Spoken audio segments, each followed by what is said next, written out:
अस्सलाम वालेकुम मतियुल्लाह जान। MJ TV। पाकिस्तान की अदालतों में करप्शन, बदअनवानी, बेज़ाब्तियों के बेतहाशा मुकदमात आते हैं और ख़ास तौर पे हाई कोर्टों में और सुप्रीम कोर्ट में। आज हम बात करने जा रहे हैं इस्लामाबाद हाई कोर्ट के अंदर जिस किस्म के मायार ईमानदारी के अदालती फ़ैसलों के ज़रिए मुकर्रर किए जाते हैं सियासतदानों के लिए या आम लोगों के लिए, क्या वही मायार अदालत के मुअज़्ज़ज़ जजेस साहिबान अपने ज़ाती और इंतज़ामी फ़ैसलों के लिए भी अपनाते हैं? जी, मेरा मतलब ये है कि एक तो वो फ़ैसले हैं जो कमरा अदालत में बैठ के जजेस हज़रात करते हैं, और एक वो फ़ैसले हैं जो जजेस हज़रात को इंतज़ामी साइड पे अपने दफ्तरों में बैठ के अपने अमले से मुतल्लिक, अपनी अदालतों की तामीर और तज़ीन व आराइश के मुतल्लिक करने पड़ते हैं। जी हाँ, कानून और आइन की तशरीह करते वक्त सियासतदानों को सादिक और अमीन का लक़ब भी दिया जाता है और कुछ लोगों को मुल्ज़म करार दे के, मुजरम करार दे के, बदउन्वान करार देकर जेलों में भी भेजा जाता है। मगर जब ख़ुद इंतज़ामी साइड पे कुछ मुअज़्ज़ज़ जजों को फ़ैसले करने पड़ते हैं, जैसा कि अपने अमले के साथ उनका क्या सलूक होता है, या कुछ तामीराती मंसूबे जैसे अदालती इमारतों की तामीर का मामला है, उसमें जजेस कैसे फ़ैसले करते हैं, क्या वो उन्हीं कवानीन और उन्हीं ज़ाब्तों और कवायद को का पास रखते हैं जिन कवानीन, ज़ाब्तों और कवायद को वो दूसरे सरकारी इदारों, सरकारी मुलाजमों या सियासतदानों पर लागू करते हैं? यही सवाल है। और आज के इस प्रोग्राम में हमने ख़ास तौर पे दाएं और बाएं मेरे दो बड़े अहम जो है मेहमान हैं। एक तरफ किसी तारीफ़ के मोहताज नहीं, जनाब कर्नल रिटायर्ड इनामुर रहीम साहब, जो कि जैक ब्रांच में फ़ौज के महकमा कानून में तवील अरसा उन्होंने खिदमत अंजाम दी हैं और दूसरी तरफ से अताउल हक साहब हैं, जो कि साबिक़ DG पाक PWD रहे हैं, 2015 में रिटायर हुए। तो इनामुल हक साहब तो बतौर एक माहिर कानून आप अच्छी तरह जानते हैं, मगर जो हमारे साथ बैठे हैं पाक PWD, पाकिस्तान वर्क्स डिपार्टमेंट, जिनका काम है सरकारी जो इमारतें हैं, ख़ास तौर पे जो रिहाइश गाहें हैं, उनकी तज़ीन व आराइश करना, मुरम्मत करना, और जो सरकारी मंसूबे हैं, जो तामीराती मंसूबे हैं, उनको देखभाल करना। और जो अताउल हक साहब हैं, साबिक़ DG पाक PWD, ये आज हमें बताएंगे इस्लामाबाद हाई कोर्ट की उस नई इमारत के मंसूबे के हवाले से कुछ बहुत ही अहम मालूमात हैं कि जिस इस्लामाबाद हाई कोर्ट की इमारत में पिछले दिनों हमने देखा कि एक लिफ्ट में तकरीबन 1.5 दर्जन के करीब अफराद फंस गए, जिसमें साबिक़ वज़ीर-ए-आज़म इमरान खान के सीनियर वकील एडवोकेट सरदार लतीफ़ खान खोसा भी थे, और बहुत बड़ा हादसा भी हो सकता था। 1 घंटे तक वो नई इस्लामाबाद इमारत की नई इमारत में लिफ्ट में फंसे रहे और 1 घंटे बाद जाके उनको वहाँ लिफ्ट से रिहाई नसीब हुई। तो फिर बहुत सारे सवाल उठने शुरू हो गए कि ये इस्लामाबाद की जो अदालत है, जजेस सारे शिफ्ट हो गए हैं, अमला सारा शिफ्ट हो गया है, तो ये कैसे मुमकिन है कि नई इमारत में नई लिफ्ट के अंदर 1 घंटे तक लिफ्ट ख़राब रही, और कैसे मुमकिन है कि लिफ्ट के एमरजेंसी निज़ाम ने काम नहीं किया? तो हमने सोचा कि हम एक सरकारी माहिर तामीरात जो DG रहे हैं पाक PWD के, इनको भी बुलाते हैं। तो सबसे पहले तो हम चलेंगे एडवोकेट कर्नल इनाम साहब की तरफ। हमने इस प्रोग्राम में बात करनी है इस्लामाबाद हाई कोर्ट की नई इमारत के मंसूबे के अंदर क्या कहाँ मसाइल पैदा हुए, क्या क्या तब्दीलियाँ हुई, लागत कितनी बढ़ी, मुद्दत कितनी गुजर गई, और इस वक्त उसका क्या स्टेटस है। और आपको ये भी बताते चलें कि इसके बाद हम एक और प्रोग्राम करने जा रहे हैं जिसमें कुछ बड़े ही दिलचस्प इंकशाफात हैं अताउल हक साहब की तरफ से बतौर साबिक़ DG पाक PWD, क्योंकि ये सुप्रीम कोर्ट और लाहौर हाई कोर्ट के हवाले से जो इमारतें हैं, जो रिहाइश गाहें हैं मुअज़्ज़ज़ जजेस की, उनमें बड़े बड़े नाम हैं, साबिक़ चीफ जस्टिस साहिबान भी हैं, तो उन इमारतों की देखभाल करते थे। तो जजेस ईमानदारी का और कवायद और कानून का अपनी ज़िंदगी पर और अपने कामों के लिए, ज़ाती कामों के लिए कितना एहतराम करते थे, ये हम अगले प्रोग्राम में आपको बताएंगे। अताउल हक साहब के साथ हमारे साथ ज़ुहैर अहमद भी होंगे, जो लाहौर में बेस रहे हैं, और बड़े बड़े उन्होंने कुछ मालूमात दिए हैं कुछ मुअज़्ज़ज़ जजों के बारे में कि इन जजेस ने अपनी रिहाइश गाहों के लिए, चाहे वो इस्लामाबाद में या लाहौर में, कैसे कवानीन का इतलाक़ किया और क्या मयार मुकर्रर किया। तो कर्नल रिटायर्ड इनामुर रहीम साहब, सबसे पहले तो इस्लामाबाद हाई कोर्ट के इस मंसूबे की कुछ बुनियादी नुकात बता दें, क्योंकि एक शिकायत यह आ रही है कि इस्लामाबाद हाई कोर्ट को रेड जोन में लाया गया है शारे दस्तूर पे, जहाँ पे रेड जोन में आम आदमी का दाखिला वैसे ही मना है। वहाँ पे टैक्सी भी नहीं आ सकती, रक्षा भी नहीं आ सकता, तांगा भी नहीं आ सकता, आम आदमी वैसे ही नहीं आ सकता, हाई सिक्योरिटी जोन है। तो ये हाई कोर्ट जो शारे दस्तूर पे बनाई गई है, जिसके आप चीफ़ जस्टिस आमिर फ़ारूक हैं, ये यहाँ पे क्यों बनाई गई है और इसका पस मंज़र क्या है? देखा जाए तो इन इस्लामाबाद हाई कोर्ट जो है, उस लिहाज से जिस तरह बिल्डिंग की एलोकेशन है, उससे तो यही साबित होता है कि इंसाफ की राह की ये सबसे बड़ी रुकावट है और होगी भी सही अगर इसका रिमेडियल मेजर न लिए गए। पहली बात है कि पहले हाई कोर्ट जो थी वो G11 में थी, उसके साथ पूरा एक सेक्टर एलोकेट था जिसके अंदर दीगर बेशुमार अदालतें थी और वो पब्लिक प्लेस थी, वहाँ 2 रोड्स आपस में मिलती थी, मेट्रो स्टेशन वहाँ मौजूद था, बेहतरीन और बड़ी वास्ट पार्किंग प्लेस वहाँ मौजूद थी। कभी वो कला को पिछले 6-7 साल में भी लगातार आता रहा, कभी हमें कोई प्रॉब्लम पार्किंग का तो वहाँ हुआ ही नहीं और न ही कोई और कोई इशू था। तो यहाँ पे क्या, ये इन बिटवीन 2012 में दिन डिसाइड हुआ कि जिसको कॉन्स्टिट्यूशनल एवेन्यू पे शिफ्ट किया जाए और उस वक़्त भी जो कंसर्न क्वार्टर से CDA ने भी अपोज़ किया कि कॉन्स्टिट्यूशनल एवेन्यू पे एक पब्लिक कंसर्न की इमारत न लाई जाए क्योंकि वहाँ हमारे पास पार्किंग की जगह भी नहीं होगी। और लेकिन फिर भी इंसिस्ट किया गया, यहाँ तक कि प्राइम मिनिस्टर ने भी अप्रूवल देने से इनकार कर दिया कि इसकी अप्रूवल नहीं हो सकती। फिर जो सिक्योरिटी के अदारे हैं उनने भी ये क्वेश्चन रेज़ किया कि भाई कॉन्स्टिट्यूशनल एवेन्यू के ऊपर तो ना टैक्सी आ सकती है, ना वैन, ना पब्लिक ट्रांसपोर्ट आ ही नहीं सकती, तो ये आप हाई कोर्ट जब ले आएंगे तो फिर वो लोग किस तरह वहाँ पहुँचेंगे? नहीं तो सुप्रीम कोर्ट भी तो इसी जगह पे है। ये सुप्रीम कोर्ट के बारे में भी ऑनरेबल जस्टिस जहांगीरी साहब जो अभी इस्लामाबाद हाई कोर्ट के जज हैं, वो प्रेसिडेंट बार भी रहे हैं, वो अटार्नी जनरल भी रहे हैं, वो लीडिंग काउंसिल थे इस्लामाबाद के, उनको पता था वो कला की और लिटिगेंट्स की क्या प्रॉब्लम होती हैं क्योंकि वो इन मसाइल से गुजरे हैं। तो उन्होंने भी इस बात को अपोज किया, उनका भी बयान रिकॉर्ड के ऊपर मौजूद है कि वहाँ सुप्रीम कोर्ट में भी बाज़ औक़ात पार्किंग की प्रॉब्लम हो जाती है, लेकिन फिर भी सुप्रीम कोर्ट के पास एक वास्ट पार्किंग है और वो वहाँ पर अगर ऐसी प्रॉब्लम हो जाए तो उसके लिए पीछे एक और वास्ट एरिया भी है। लेकिन उन्होंने कहा वहाँ भी लिटिगेंट्स के लिए मसला है कि लिटिगेंट्स पब्लिक ट्रांसपोर्ट पे वहाँ नहीं पहुँच सकते। पर वो एक आईनी कॉन्स्टिट्यूशन ऑर्गन है, उसकी रिक्वायरमेंट थी वहाँ, चले एक पार्किंग है लोग। अब ये बताएं कि इस्लामाबाद हाई कोर्ट की जो नई इमारत है इसमें क्या मुश्किलात पेश आ रही हैं? इसमें सबसे बड़ी मुश्किलात तो ये है कि कॉमन मैन जो है, आम आदमी आता है, सेरीना होटल पे उसको उतरना पड़ता है और वहाँ से वो पैदल हाई कोर्ट में आता है।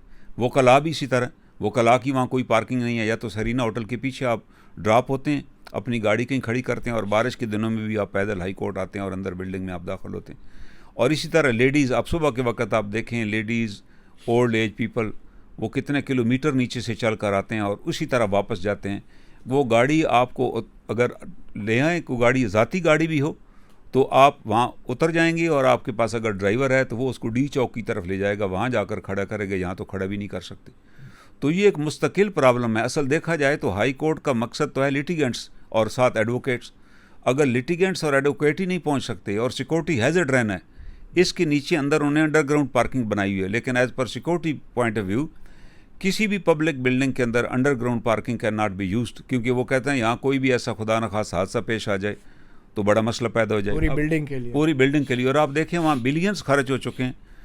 जुडिशरी का जो जजेस का पोर्शन सेपरेट है, फिर वकला और बार जो है वो एक और एरिया में है, वो भी हाई कोर्ट से बाहर आके आपको वहाँ जाना पड़ता है। वरना पहली बिल्डिंग के अंदर ही लाइब्रेरी थी, आप वहीं से बुक्स ले लेते हैं, वहाँ चले जाते हैं। लेकिन ये एक और बिल्डिंग है, इसके लिए बाहर से आके रोड के ऊपर से आपको हो के वहाँ जाना फिर आना, वो आपस में कनेक्टेड ही नहीं। और कंस्ट्रक्शन ऐसी है कि उनके दरमियान एक पार्टीशन वाल है, वो भी पिछले दिनों बारिशों के दौरान गिर गई। और अंदर पोजीशन ये है कि एयर कंडीशन जो लगाए गए हैं वो फंक्शनली नहीं है। इस हद तक आपने खुद भी देखा होगा मुस्कोट कोर्ट्स के अंदर के, और वो जो चीफ जस्टिस साहब की कोर्ट है वो इतनी बड़ी है कि उसके लिए कम से कम कोई 40 टन के AC लगाने पड़ेंगे। और उसकी अगर कास्ट देखी जाए तो महीने में एक दिन की उसकी electricity cost can go to 1.5-2 lakh रुपए एक दिन की। हाँ जी, वो आप देखें ना उसकी। और अभी भी जो वहाँ चिलर्स लगाए गए हैं वो डिफेक्टिव डिक्लेयर कर दिए गए हैं, क्योंकि वो बिल्डिंग बनने से पहले आ गए थे, वो लीक हो गया, उनका रिपेयर ही नहीं हो सकते। वारंटी भी उनकी ख़त्म हो गई। 2018 में लाए थे, 2 साल की वारंटी, वो 20 में, अब 23 में लगे हैं तो वो काम ही नहीं कर रहे। अब ज़ाहिर है वो करोड़ों रुपए का दोबारा इक्विपमेंट मंगाया जाएगा, स्प्लिट AC लगाए जाएंगे। जबकि ये जब बिल्डिंग बनी थी तो कंसेप्ट ये था it will be green building, इसकी कमरे बड़े बड़े ऊँचे बनाए गए, साथ खिड़कियाँ रखी गई ताकि उनकी खिड़कियां खोली जाएं, दरवाजे खोले जाएं और बड़ा क्रॉस वेंटिलेशन और आराम से आप काम करें। आपके सामने इस वक्त देखें ना, अंग्रेज़ों ने सिंध हाई कोर्ट बनाई, लाहौर हाई कोर्ट बनी। सिंध हाई कोर्ट में बड़ी बड़ी खिड़कियाँ, वहाँ कोई एसी नहीं लगे हुए। अब शायद लगे हो तो नहीं, वरना 4 साल पहले तक वहाँ खिड़कियाँ खुली होती थी और ताज़ा हवा आती थी और बड़े आराम से फंक्शन होता था। यहाँ तक कि कराची में जो कायद-ए-आज़म मोहम्मद अली जिन्ना का मकान है, जो उन्हें खुद अंग्रेज़ गवर्नर जनरल से ख़रीदा था, जो अवारी टावर के पास है, उस घर के अंदर पंखों के, सीलिंग फ़ैन के कुंडे भी नहीं लगे हुए। चले वो तो समंदर की हवा है ना, यहाँ पे समंदर कहाँ से लाएं? यहाँ बात यह है कि इतनी बड़ी बिल्डिंग के अंदर आप क्रॉस वेंटिलेशन अगर हो, तो ये जो इतना बड़ा स्ट्रक्चर बनाया गया जहाँ लिटिगेंट ही नहीं पहुँच सकता, और उसके बाद अभी तक तो सीडीए ने इसकी फिटनेस सर्टिफिकेट भी नहीं दिया। वो भी एक इशू चल रहा है कि जो उन्होंने कहा जी हम नहीं देते। मतलब फिटनेस सर्टिफिकेट के बगैर ही सारे जजेस और अमला शिफ्ट हो गए। हाँ, उसका देखे ना, खुदा ना खासा उस दिन जैसे लिफ्ट की इमरजेंसी काम नहीं की, अगर बंद हो जाती और कोई बड़ा हादसा हो जाता तो फिर किस पे आप रिस्पॉन्सिबिलिटी। ये भी बताया गया कि लिफ्ट तो अभी तक ठेकेदारों ने हैंड ओवर ही नहीं की। हाँ, इसी तरह बाकी चीज़ें भी, बेशुमार चीज़ें हैंड ओवर नहीं हुई। और अभी तक ये आपको बताएंगे हक साहब के कितना एक्सपेंडिचर बिलियंस का, जितना एलोकेटेड फंड था उससे भी दुगना खर्च हो चुका है और उससे ज़्यादा फिर और रकम रिलीज़ हुई है। एक और PC1 बन रहा है। चले तो हमारी तो अभी डिमांड ये है अभी भी कि अभी भी एक बिग डिसीजन लिया जाए, और मैं समझता हूँ वो शायद काजी फैज़ी साहब जब चीफ जस्टिस बनेंगे तो वो लेंगे। इस बिल्डिंग को सीडीए को वापस किया जाए, इसको ऑक्शन करें, और ऑक्शन करने के बाद they should go back to G11 जहाँ पर ऑलरेडी जुडिशल कम्प्लेक्स बन रहा है, वहाँ ये इसकी भी अदालतें इमारत अभी खाली है, ताकि उसको यूज़ किया जाए ताकि लोग तो पहुँच सकें इंसाफ के लिए। चले, ये आपने सुन लिया इस्लामाबाद हाई कोर्ट की इमारत में क्या क्या मुश्किलात हैं। मगर जो इस्लामाबाद हाई कोर्ट की ये जो इमारत है, ये जब बनना शुरू हुई, ये तकरीबन 2011-12 का वक्त था, तो शुरू में इसकी क्या कॉस्ट थी, क्या डिज़ाइन था, कौन सी कंपनी थी, और फिर बाद में क्या क्या मामलात हुए, ये हम जानते हैं अताउर हक साहब से, क्योंकि ये उस वक्त DG पाक PWD थे, जो सरकारी अदारा है जो इस अदालत की इस इमारत के मंसूबे की निगरानी कर रहा था। तो अब ये रिटायर हो चुके हैं, अब तो ये माशाल्लाह वकील भी हैं अताउल हक साहब। तो अताउल हक साहब, आपके दौर में इस्लामाबाद हाई कोर्ट की इस इमारत का जो मंसूबा शुरू हुआ, तो कितनी लागत का मंसूबा था शुरू में, कितनी मुद्दत में मुकम्मल होना था, और इसमें बीच में क्या तब्दीलियाँ आती रहीं? सबसे पहले तो ये हुआ कि इसका डिज़ाइन जो है वो पहले बनाना था नेस्पाक ने या डिपार्टमेंट ने बनाना था पाक ने, लेकिन एडमिनिस्ट्रेटिव साइड पे ये फैसला हुआ कि इसका डिज़ाइन कंपटीशन करवाया जाएगा। तो Pakistan council of architect town planner को कहा गया सुप्रीम कोर्ट हाई कोर्ट की इंतज़ामिया की तरफ से कि एक कंपटीशन अरेंज किया जाए। लिहाजा हाई कोर्ट की इंतज़ामिया ने कहा कि इसका कंपटीशन करवाएं डिज़ाइन के लिए, और एक ज्यूरी मुकर्रर हुई जिसमें एक जस्टिस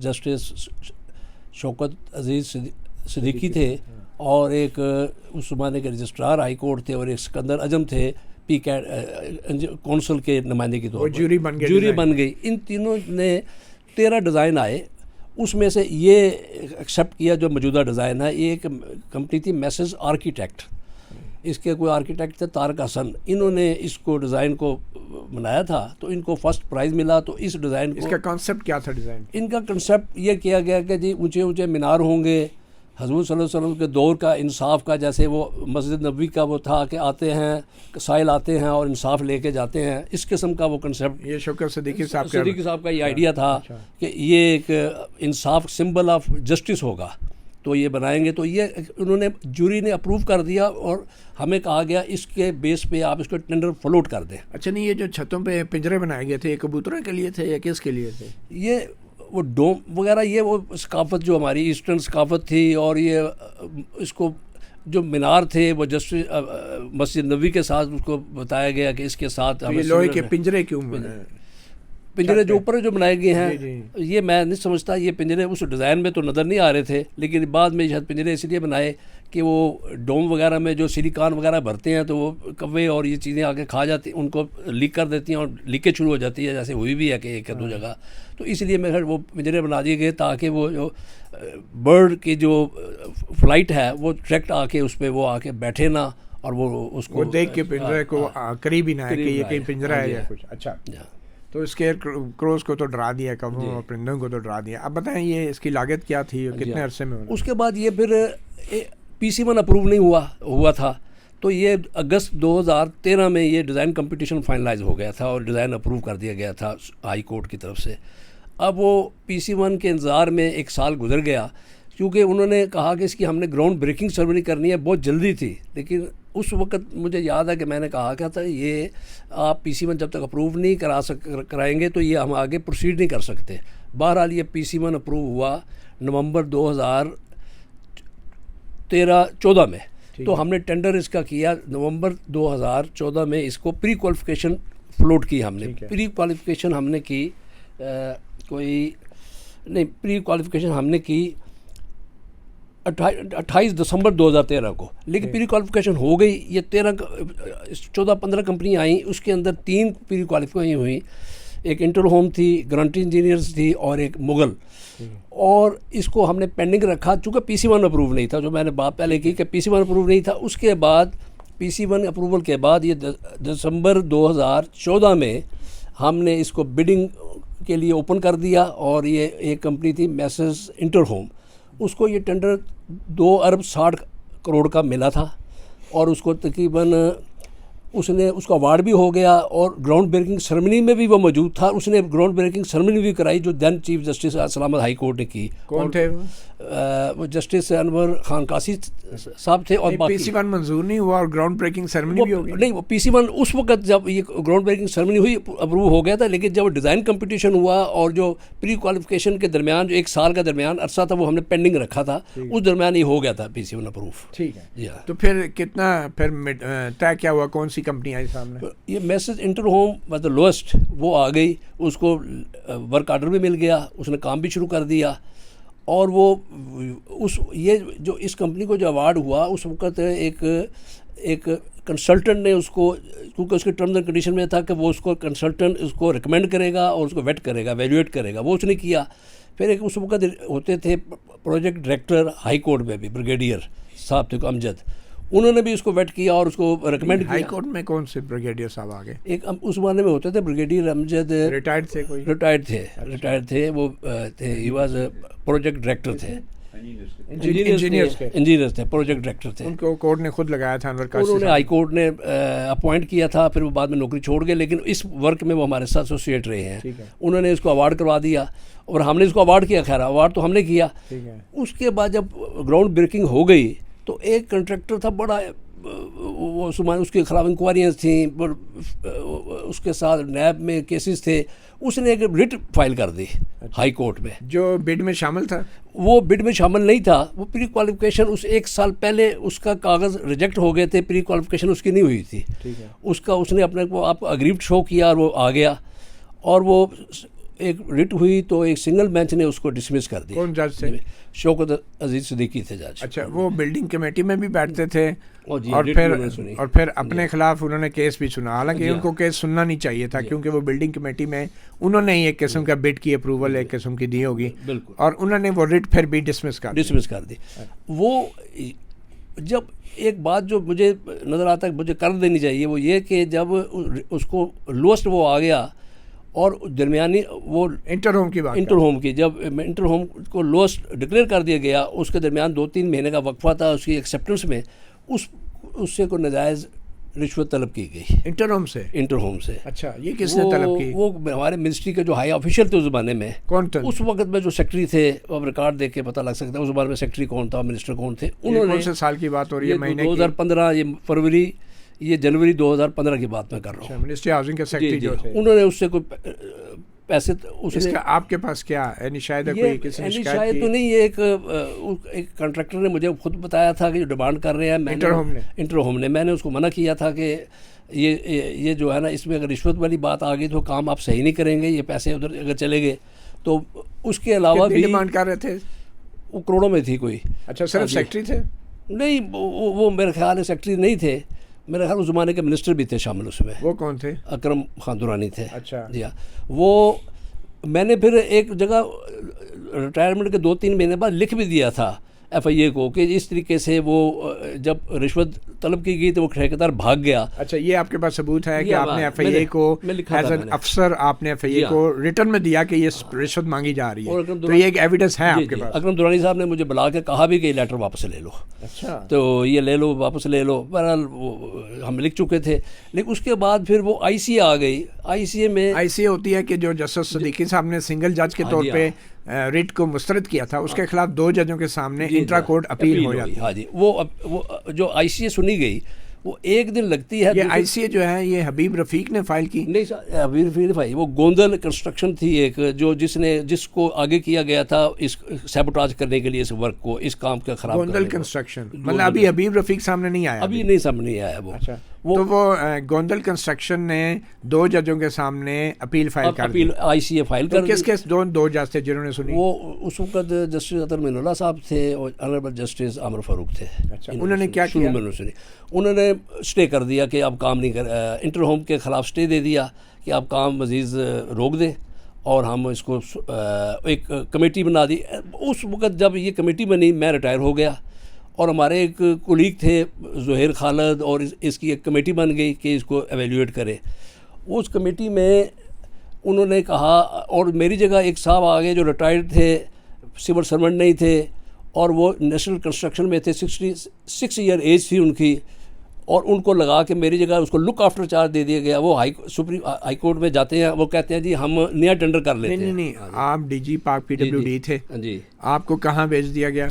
मैं उसके बाद ये मार्च में जब रिटायर हुआ तो आपकी जगह? हाँ जी, मेरी जगह जो आए वो एक रिटायर्ड अफसर को लगा दिया गया। दरमियान में मुझे ट्रांसफ़र किया गया जनवरी में। अच्छा, नाम क्या था उनका जो आपकी जगह आए? अली अकबर शेख। अच्छा, जनवरी में आपको क्यों ट्रांसफ़र किया गया? वो इसीलिए इस टेंडर की वजह से, तो हाई कोर्ट के इंटरफेरेंस से वो रुक गई ट्रांसफ़र। हाई कोर्ट में मिनट्स आए कि भाई इनको अब ये जब तक काम ख़त्म स्टार्ट नहीं हो जाता इनको अभी रहने दें। किसने रोकी है? ये एक रजिस्ट्रार ने एक लेटर लिखा था उस ज़माने में। ठीक है, वो ट्रांसफ़र रुक गई। अच्छा, फिर साहब मार्च में आप रिटायर हो गए, ये साहब आ गए तो 2 जजों के सामने पेश हो गए। उन्होंने कंसेंट दे दी कि जी ये टेक्निकल थोड़ी सी इंटरप्रिटेशन का मसला है, हम इसको खुद देख लेते हैं। तो कंसेंट दे दी? कंसेंट दे दी। वो उसके बाद वो ICA डिस्पोज ऑफ कर दी गई। इसका मतलब है जो हाउसिंग के जो मिनिस्टर थे और सेक्रेटरी थे वो फिर हावी हो गए ना? फिर हावी हो गए। वो उनका वो जो उन्होंने प्लान किया था वो पूरा हो गया थ्रू कोर्ट डिसीजन। कोर्ट ने उनको जस्टिस आमिर फारूक के जस्टिस तमन्ना ने जो स्टे कर दिया, तो PWD ने कंसेंट भी दे दी, और वो कंसेंट की वजह से स्टे हुआ ना। जरूरी नहीं है जजों को पता हो पीछे क्या हो रहा है। नहीं, उनको शायद नहीं पता होगा, लेकिन मैं थोड़ा सा इंटरेस्टेड था कि जो इंटर होम है उसने पाकिस्तान सेक्रेटेरिएट बनाया 60s में, और आज तक वो ब्लॉक खड़े हैं। कैबिनेट ब्लॉक बनाया है, नेशनल लाइब्रेरी है, पिंस्टेक है, इस्लामाबाद के प्रेस्टिजियस काम किए उन्होंने। PM house. उन्होंने कोई रिश्वत नहीं ऑफर किया आपको या किसी? बिल्कुल। वो उन्होंने जब आए तो उन्होंने कहा देखें जी आपने रेट इतने कम दिए हैं, हम तो काम की क्वालिटी पे कंप्रोमाइज़ करना पड़ेगा, हम इससे ऊपर किसी को भी देंगे। तो ये उन्होंने फिर ये अच्छा उनके जो काम नज़र आ रहे थे इस्लामाबाद में ना, तो मैं समझता था कि ये काम भी कॉन्स्टिट्यूशन अवीज़ में ऑलरेडी उनके 5-6 काम थे। बहरहाल कमेटी बन गई, नए DG आ गए आपकी जगह, नए साहब आ गए। क्या नाम बताया था? अली अकबर शेख साहब आ गए। तो फिर क्या हुआ? उसके बाद वो रीटेंडर हुआ बाद में, जो मेरे रिटायरमेंट के बाद दोबारा टेंडर कर दिया। दोबारा वो प्री क्वालिफिकेशन में शामिल ही नहीं था वो बंदा हबीब रफ़ीक। उसको उन्होंने एक रीटेंडर करके उसके नाम पर जो बाद में पता लगा कि उसको टेंडर दे दिया गया है। और वो जो शेख लियाकत था बीच में जो रेटिंग कर रहा था वो गायब हो गया। बस वो उसके बाद उसकी कोई ज़रूरत नहीं रही। अच्छा। वो उसकी जो डिस्पोज ऑफ हुई तो वो खुश घर चला गया। और फिर ये हबीब रफ़ीक साहब आ गए और इनको जो टेंडर अवार्ड हुआ वो मैं इससे समझता हूँ कि 36 महीने का ये काम था। आमिर फारूक के जस्टिस तमन्ना ने इस टेंडर की इजाज़त दी। जी। इनकी इजाज़त इस रिट इस जुडिशियल डिसीजन की वजह से वो पहला स्क्रैप किया गया टेंडर और दूसरे को दिया गया, ये मैं कह सकता हूँ। तो उन्होंने कहा जी ठीक है जी नया टेंडर हो गया तो रिट इज़ डिस्पोज्ड ऑफ। अच्छा, फिर नया टेंडर हुआ तो हबीब रफ़ीक साहब आ गए। और इन्होंने कितनी बिड दी? इन्होंने उस ज़माने में सिर्फ कागजी कार्रवाई करने के लिए 5 मिलियन कम किया उससे जो पहले वाला ठेकेदार था, ताकि इन ऑर्डर 2.6 अरब उसने इंटरव्यू में दिया था। इसने 5 लाख कम कर 50 लाख कम कर दिया इसने 50 लाख कम करके। लेकिन उसके बाद जो अभी तक बजट इस पर खर्च हुआ है, इस अच्छा, ये अभी तक 100 महीने गुजर चुके हैं, बजाय इसके कि ये होना था काम 36 महीनों में। 100 महीनों में अभी तक काम मुकम्मल नहीं हो सका मेरा ख्याल है। 36 महीनों में कौन से साल में मुकम्मल होना ये होना था मार्च 2018 में मुकम्मल हो जाना था, तो अभी तक नहीं हुआ। अभी तक नहीं हुआ। और इसके एस्केलेशन चार्जेस इतने बढ़ गए हैं कि अभी तक मेरा ख्याल है 4 अरब 70 जो बजट एलोकेट हुआ है 30 जून 2022 तक, वो है 4 अरब 70 करोड़ रुपया जो खर्च हो चुका है। और उसके बाद आज तक वो सिस्टम एयर कंडीशनिंग का, जैसे बताया, वारंटी भी एक्सपायर, क्योंकि फ़ंड खर्च करने के लिए इन्होंने वक्त से पहले चीज़ें मंगवा ली जो लगी नहीं है, और उसकी वारंटी भी एक्सपायर हो गई है। जो असल में मसला ये है, वो चिलर है किसके लिए है? चिलर आया था पूरी बिल्डिंग के लिए। 2 चिलर थे, वो पूरी बिल्डिंग को उन्होंने वो करना था। कितने का आया था? वो तो मुझे काश उसकी बेवकूफ़ी मेरे सामने नहीं है, वो तो करोड़ों का आइटम है, वो तो 20-30-25 करोड़ का आइटम होगा, वो तो काफ़ी महंगे आइटम। तो वो चिलर अभी ख़राब हो गया है? वो कहते हैं कि जी वो लीकेज हो गई है और नया चिलर आएगा जो वहाँ, और वो वारंटी एक्सपायर हो गया, अब नया चिलर के लिए मजीद 20-25 करोड़ दे। अच्छा, अभी उसके बाद इन्होंने फिर और एक PC1 वहाँ लाग करके खर्च एक नया PC1 अप्रूव कराया, legal facilitation centre and Islamabad high court. अभी तक उसमें भी 1 अरब 40 करोड़ रुपया एलोकेट हो चुका है, जो इसके अलावा है। 4 अरब 70 करोड़ के अलावा है। तो अब वो 2 अरब 60 करोड़ में से पहला PC1 था, जी हाँ, उसमें ये वकला की बिल्डिंग शामिल नहीं थी। नहीं, ये बिल्डिंगें तो सारी शामिल थी, कैफेटेरिया, बार रूम, ये सारे शामिल थे।